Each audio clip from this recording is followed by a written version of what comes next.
Hello, everyone, and welcome to episode 11 of Culture Conversations, brought to you by Polaris Praxis. So, in this episode, Macdara and I are joined by a very special guest who I'll introduce in a second. But our topic for today is leading without the stripes showing, and we'll explain a bit more about that as we go. So, full disclosure, this is an episode that we have both been incredibly excited to put together and to bring to everyone. And the reason for that is our guest. So, not to make you blush, Michael, but our guest for today is Lieutenant Commander Michael McMahon. Michael, or Irish, as you like to be called, welcome and thank you for joining us. Well, thank you very much for what a lovely intro. I did indeed blush just a touch there. Well, it's Christmas, so we can be nice to each other. So, Irish, you bring together two really fascinating strands that we're looking forward to exploring, right? And it's two things that I probably didn't ever expect to put together on a podcast episode. So you're from the Royal Navy Leadership Academy and you're a stand-up comedian. So would you be able to tell our listeners, before we get into all the detail, a little bit more about you and those two careers? Yeah, so I mean, I from Northern Ireland. Clearly, when you hear me talk, I'm not musical like Macdara in my accent flow. So yeah, from Northern Ireland, joined the Navy in 1997.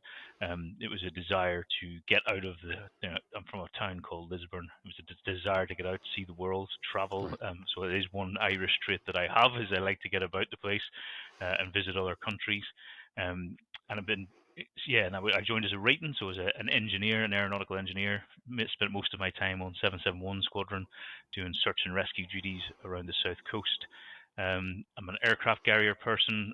Been on HMS Invincible twice, and the new aircraft carrier, the Prince of Wales, as the flight deck officer twice. So really enjoyed that. Currently the boss, as you say, of the Royal Navy's Leadership Academy, and the stand-up comedy bit.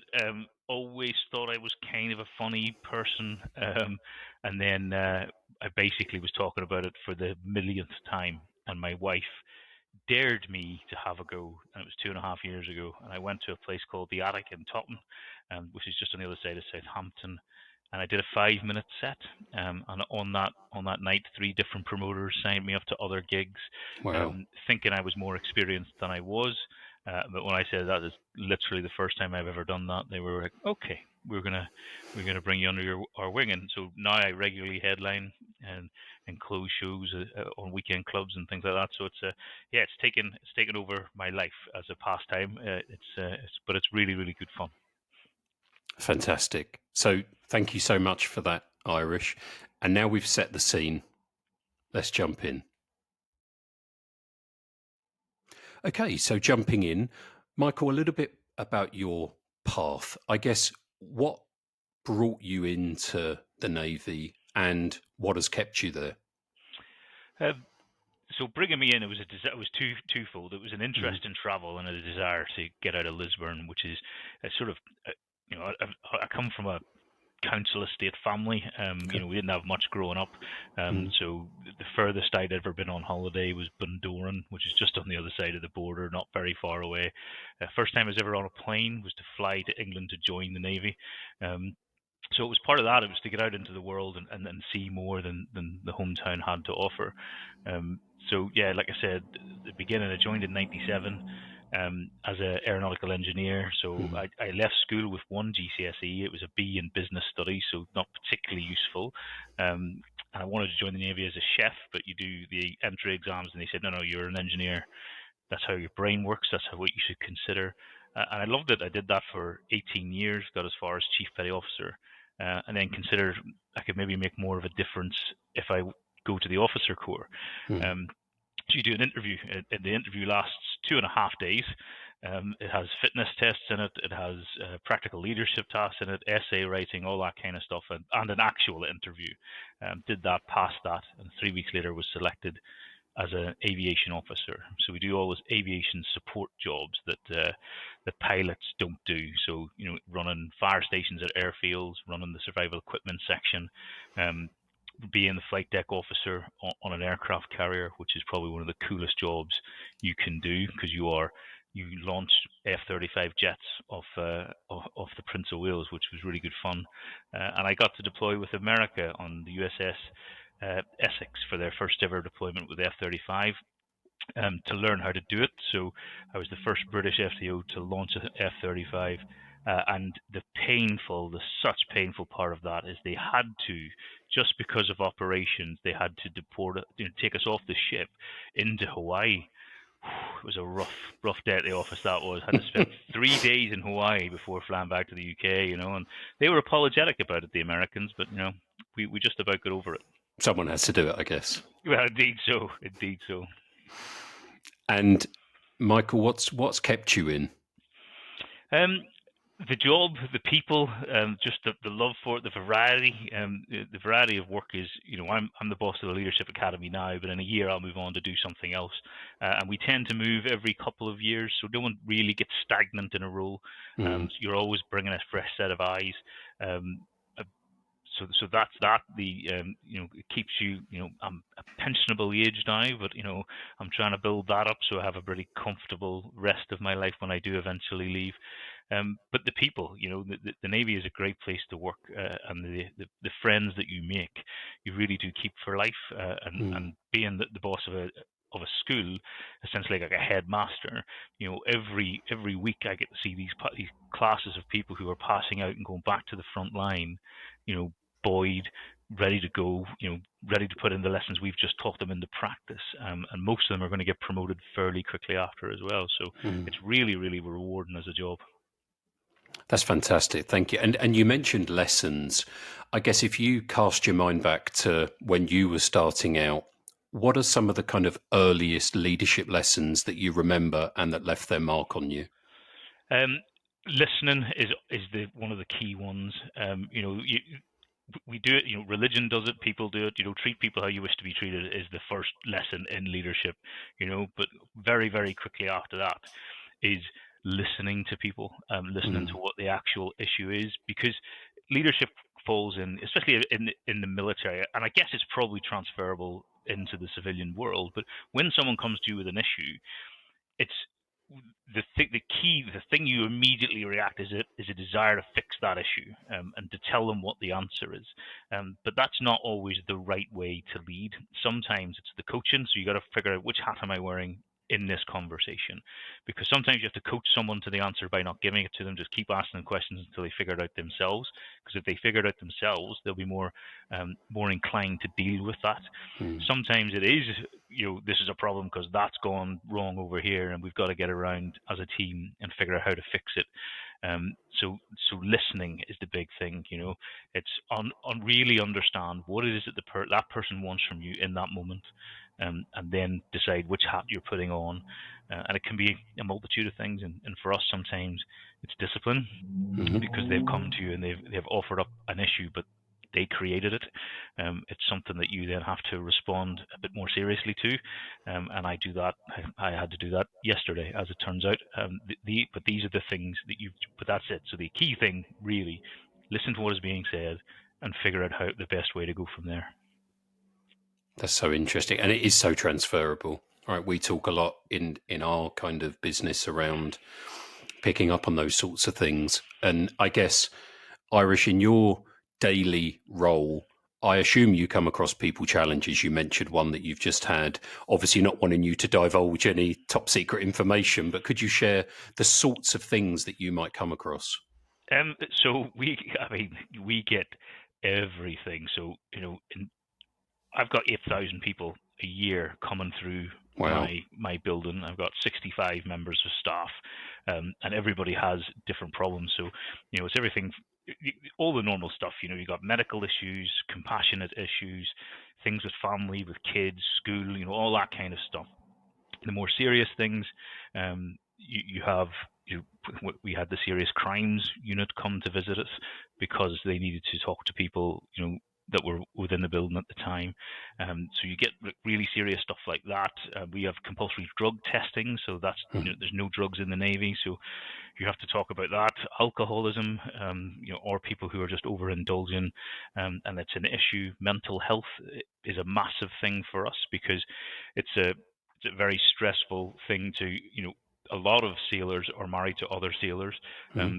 So sometimes like ships passed in the night, and you've been away on a deployment, come back, you get a week together, and then the other one goes, and so there's a lot of that loneliness, people living on board.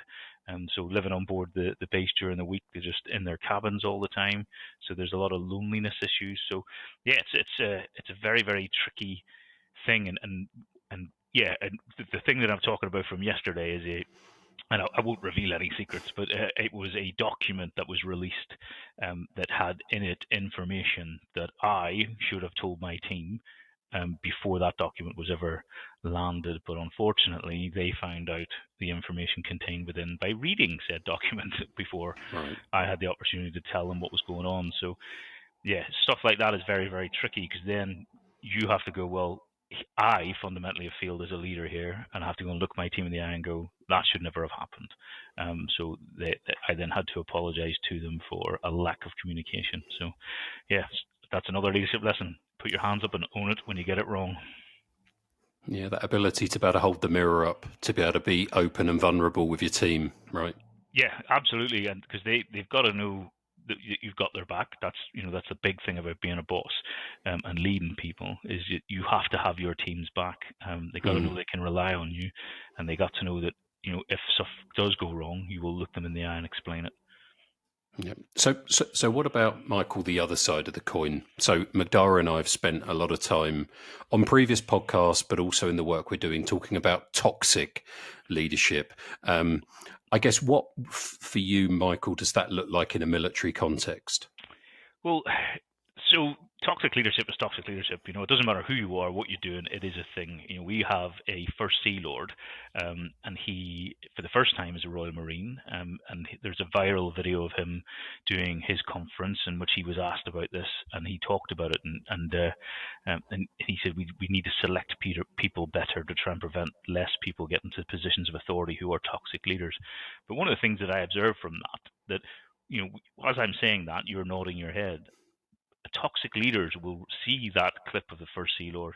They'll also nod their head, because the thing about toxic leaders is that they don't necessarily know that that's them. So for the biggest thing for us in a military context, I think is a lack of communication. It tends to be the big thing. If you ask anything we do at any point, the thing that normally is that we get wrong, and I've just an example of my day yesterday, poor comms of not getting out in front of things and making sure people know. People will all pull in the same direction if they understand why.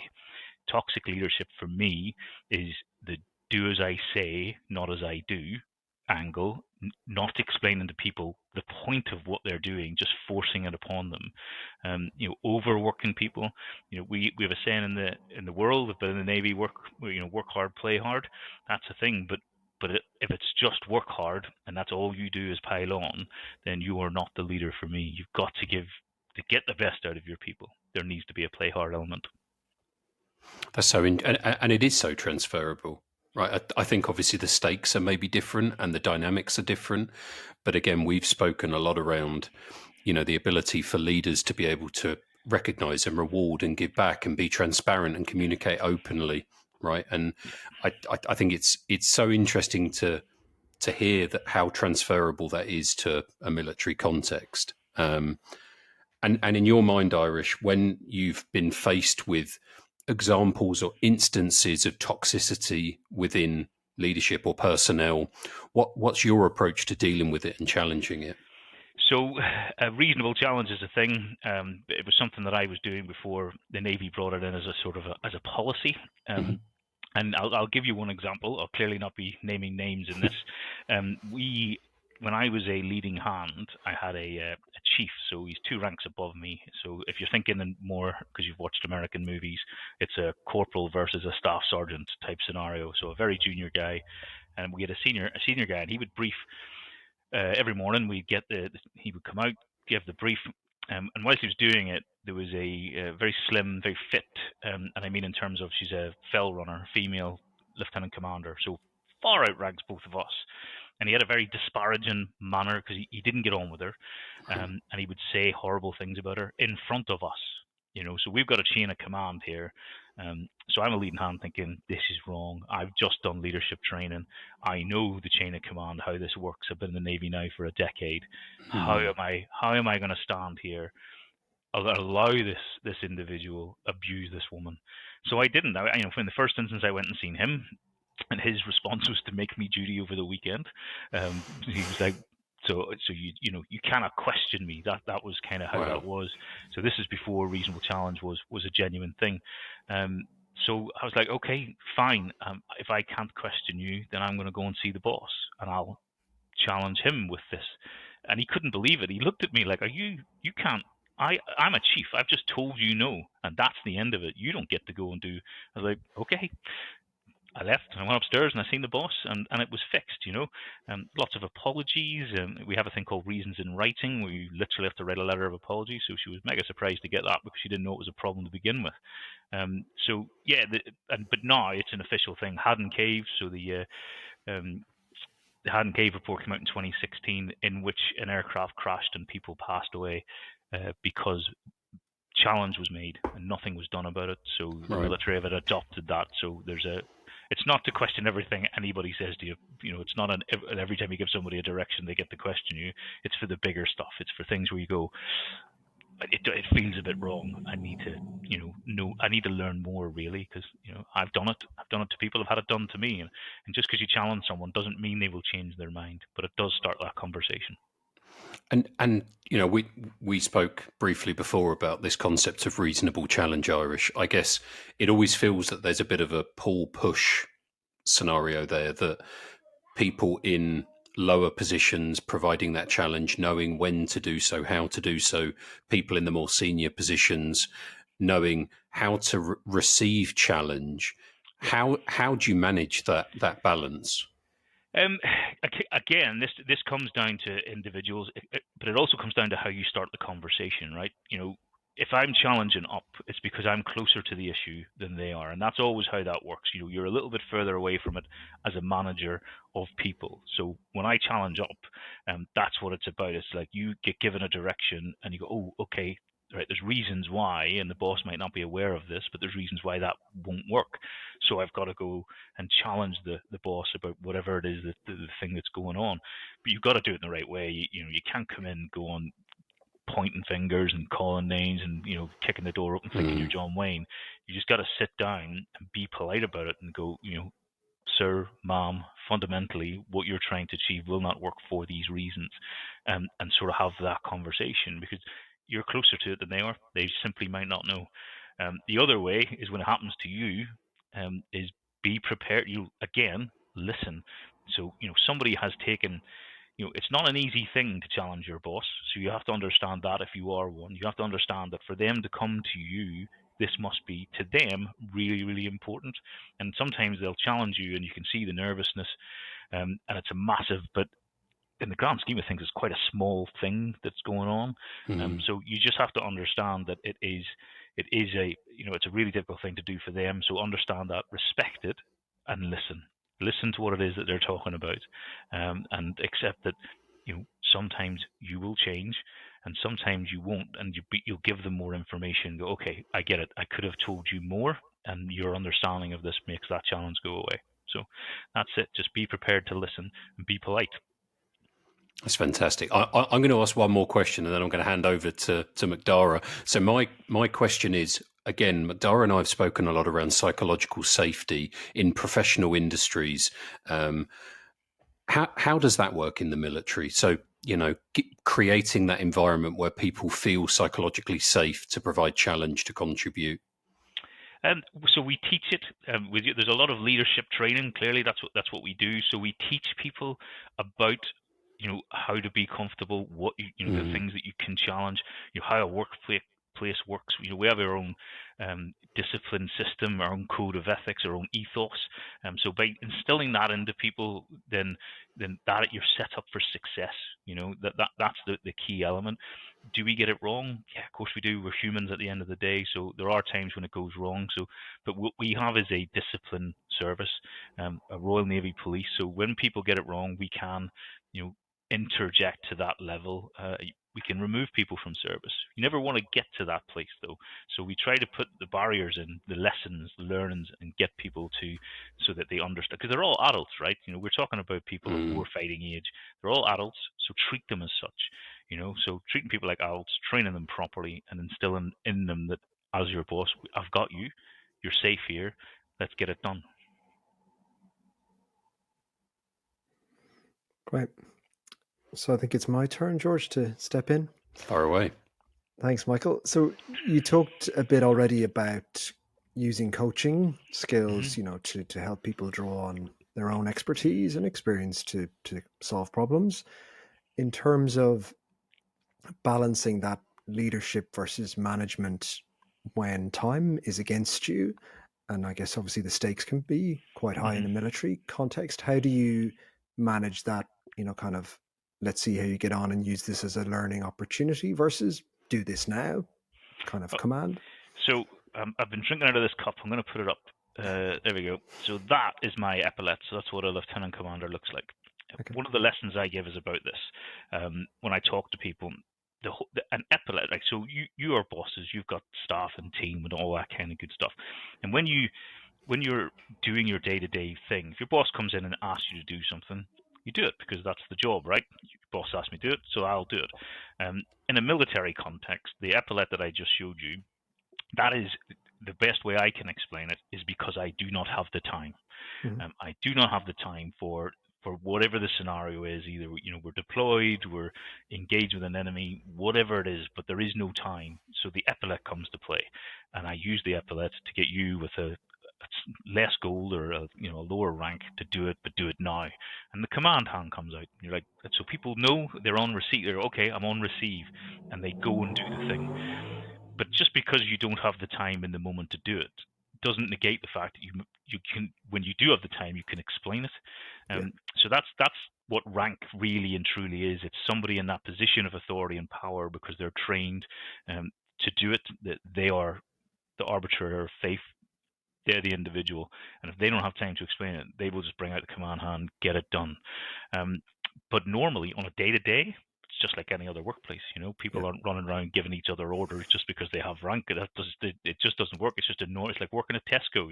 Like my boss comes in, and we do sir and ma'am quite a lot, and salutes and all of those traditional things because it is the military. But if my boss comes in and asks me to do something, well, yeah, boss has asked, so you just do it just like any other place. Same for my team. Boss has said do it, we do it. And in terms of that, I don't have time now, so do it, versus the having time later. A lot of businesses now have this kind of retrospective idea. So we've done a piece of work. Is that built into the system, or how do you get to that time and that opportunity? So we have regular management meetings where things like that get drawn out. We teach and encourage reflection for everybody. I'm not going to lie, the first time somebody told me about that, I was like, there is no way I'm doing that. It just sounded wishy-washy. I couldn't buy into it. But then I was doing a course and they were like, right, no, this is a reflection period. Okay, so okay, I'll do it. I'll just sit and I'll reflect over, there was a policy paper that I had written and it was about leadership, so I'd reflect. And then sitting there thinking about it, I said, okay, there's elements that were not quite right. They weren't true. They weren't a true reflection, pardon the pun, of what I was trying to get across. So I changed it. So things like that work, and the Navy are really, really keen that people do reflect upon the decisions that they've made. And it's an open book to discuss it. We have a divisional system that's been around for about 500 years, so it really, really works. And you're encouraged to engage with your oppo, your pal, engage with the divisional system, with your divisional officer, all of that kind of stuff.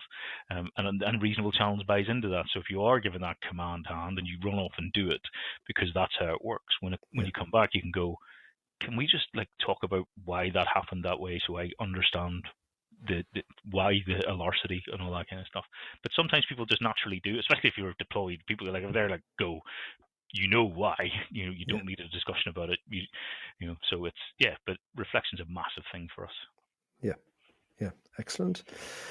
And then I suppose to kind of build on that a little bit, in a lot of industries, there's this often can be this analysis paralysis. So something needs to be done, a project, and everybody spends a lot of time, in the weeds, and maybe that desire to really do the most amount of research or the most amount of preparation stalls progress and inhibits.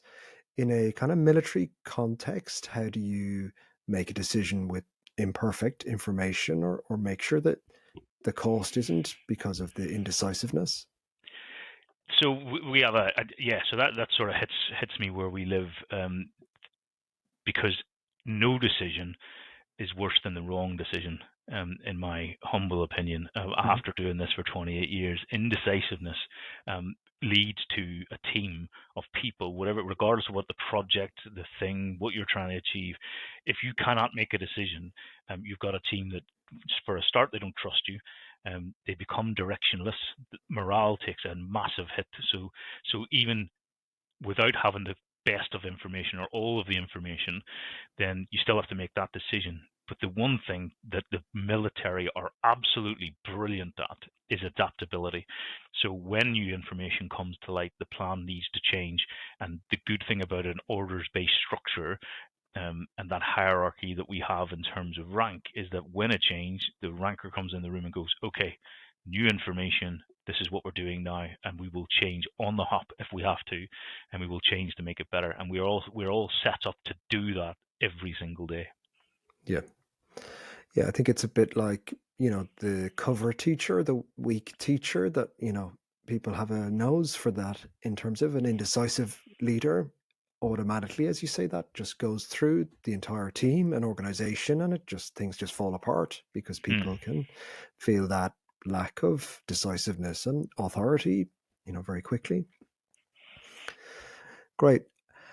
I think then, obviously, as we've gone through, we've really looked at, um, you know, things in the military versus how that overlaps in terms of, you know, the messiness of being out in the field and being back in the office. How do you, I guess, particularly within the academy piece, how do you teach that around making decisions in the field when deployed versus maybe when they're in their day to day and leading a team in another area? So again, that's what leadership training is for. Because when you come on a course in my building, one of the weeks that you are on course, you go out into the field. You are made cold, wet, tired, and hungry. You are made to physically. It's demanding. From a decision-making point, it's demanding, and you're put through your paces. The point of that is twofold. One is so that we can observe what it is and how you behave when you are cold, wet, tired, and hungry, when it's all going wrong, and we throw challenges at you. My staff are fantastic. We have an entire fancy dress kit. And so they will turn up on these exercises dressed as priests, dressed as nuns, dressed as locals, farmers, all that kind of stuff. And they'll probably get into the role just to make your life even more miserable than it already was, and to try and distract you away from the thing that you're trying to achieve and get you to figure out, oh, this is that. So I need to, in fact, stop Okay. this. This is more important, all that kind of stuff. We do it for that reason, because we want to be able to judge how you can do it. We also do it to teach the individual that when you are tired and you're hungry and uncomfortable, it does not give you the right to change how you lead, how you engage, and how you talk to people. It's the whole, you can't bring a bad day into the office and start taking out your grumpiness for whatever it is going on in your personal life on the people around you. And that's where we teach that. And we teach it because when you go away and you deploy, you could be on watch for 8, 24, 48, 72 hours, like constantly on watch, but you're still expected to make decisions. You're Yeah. still expected to engage correctly. So we train it into them, and then the reality is the reality when they do it. So it becomes like muscle memory. So they understand, this is why I did this on leadership training. Okay. And how long is that process? Because I guess that if you the first time you've been in that situation, that's going to be a big learning for some people. So will that be something they'll do 2 or 3 times over the 8 weeks, or how does that work? So it's a 4-week training package, and they're made uncomfortable. So this leadership training starts right at the very start of your career. So when you go through basic training, that's a 10-week package, and there's a ton of all of the things I'm talking about in that. We're testing their leadership all of the time, and we're giving them the skill set to succeed. And then they'll go on professional training for whatever course they're doing, and then they're in the field and they're deployed, and so they're seeing it. They're learning by osmosis because they'll learn from their leaders, the people that are have been in the Navy a bit longer than them. So it's a constant learning thing, and it's learning by experience as well. It's learning by being around it and doing it, and we talk about it all. You'd be shocked to know we talk about leadership all the time because it is what we do. Yeah. It's a whole through life training, and then they get exposed to it all of the time. And how does that feedback? So, say they've done one of these exercises, how then is that then brought back to the classroom and feedback how's that feedback delivered? Every single week by me, and it's going to happen tomorrow morning. So when they come back, and it's one of those strange things that it's a reason why these sort of workforce get-togethers that civilian people do. You go off and do some sort of experience, and so they've done that experience. They got back this afternoon. Tomorrow morning, they will give me a brief about what they have achieved in the last week, and some of it's quite funny. So they'll throw in like funny things that happened, and there's usually there's an Oscar that I've recently bought for the staff. Say who was the best actor when you were out in the field. So there's a lot of good humor stuff about it. And then what happens is I ask questions, and it's that positive reinforcement of, why was that decision made? Did you achieve the aim? What have you learned from it? And we do that to the entire room, and then they do it with, they complete that with each other. And again, encouraged to then spend time reflecting over the weekend about the things that they did, what could have gone, and they'll engage with their instructors next week about that. Yeah. So yeah, who knew there was a whole Amdram opportunity? Yeah, I tell you, some of them could be professionals. It's insane how much, and it's a little bit different, I suppose, and it adds a bit of, because it's quite a draining thing for the instructor as well, because they're they have to be out there checking all of this. So they get a lot. They get it. Yeah, some of it, it's really getting into character. It's scary. It is scary. One of them is not from Northern Ireland, but has a better accent than me, and it's quite intimidating when you watch him do it. It's good. They look forward to the Oscar. It's like a source of pride for each of the syndicates as to who's going to win the Oscar this week. Excellent. So I think that kind of brings us to a close in terms of the questions that we had. I could keep talking forever. Got so many questions, so fascinating a topic, and how it translates into the into the business world, and how how you're teaching leadership is really interesting. I think what I took from it was really the respect up and down the organization, the listening skills, the coaching skills, the retrospective, the reflecting, and then also that kind of stress testing, really putting people into those situations to push them and teaching them to learn how to still think clearly and obviously evaluate and assess and maintain that respect for everybody was brilliant. Yeah, really great, Michael. If you had to choose one thing that you would that maybe isn't as obvious, or that you feel maybe people don't see, that you could translate from the military into the real world, let's call it, what would that be from a kind of leadership perspective? Resilience is probably the biggest thing that we have over people that don't do the same type of job, because it is really difficult to do the hard things, and it's that resilience to know that it's going to be difficult, to know that it's going to be hard to do, but then it's also the right thing to do. So the resilience to push forward when every instinct is to go the other direction. I sort of liken it to firefighters. They're running at the thing when everybody else is running away from the thing. So they have to have so much resilience. The military is the same. The police force is the same. So it's that resilience, and that mental resilience, because it's a tough thing to do. Be away from your family for months, go to the places that you go to, the loneliness of it, but also equally, it's the family of it when you're at sea, the comradeship that you get from it. So yeah, resilience for me is the big one. Excellent. Thank you. Great. And if people wanted to learn more about you, Michael, or the Navy Leadership Academy, and of course your stand-up, where can they find more information on all of that? Well, the leadership, all of that, you can just go to the Royal Navy websites and you can see that. For me personally, I am Irish the Comedian on TikTok, Instagram, that kind of stuff. So have a look at some. I'm going to put more videos up over the Christmas period of me just saying weird stuff to strangers. So yeah, go and have a look at that. And yeah, I operate in the Hampshire area. So if you ever see my name on a poster, come along and we'll try and entertain you a bit. Fantastic. Well, thank you very much. Really enjoyed that. I hope everybody else enjoys it too. If you have any ideas for any other guests or topics that you'd like us to cover, do let us know. But I think that's it. Thank you very much. Thank you. Cheers.